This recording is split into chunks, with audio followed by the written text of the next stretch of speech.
నమస్కారం పిల్లలు. ఈరోజు మనం ఎడారిలో జీవించే అద్భుతమైన జంతువు అయిన ఒంటె గురించి తెలుసుకుందాం. ఒంటెను ఎడారి నౌక అని అంటారు, ఎందుకంటే అది ఎడారిలో సులభంగా ప్రయాణించగలదు. దాని పొడవైన కాళ్లు వేడిగా ఉన్న ఇసుకపై నడవడానికి సహాయపడతాయి. మీకు తెలుసా? ఒంటె తన కూచులో నీటిని కాదు, కొవ్వును నిల్వ చేస్తుంది. ఆ కొవ్వు దానికి శక్తిని ఇస్తుంది. అందుకే అది చాలా రోజులు నీరు లేకుండా జీవించగలదు.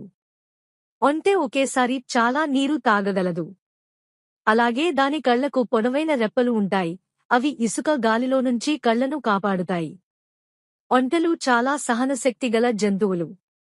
అవి బరువైన సామాన్లు మోసుకుంటూ ఎడారిలో ప్రయాణిస్తాయి. ఇలా ఒంటె ఎడారిలో జీవించడానికి ప్రత్యేకంగా రూపొందిన అద్భుతమైన జంతువు. మరిన్ని సరదా మరియు విద్యాసంబంధ వీడియోల కోసం చిన్నవారి ప్రపంచం ఛానల్ను సబ్స్క్రైబ్ మరియు ఫాలో చేయండి.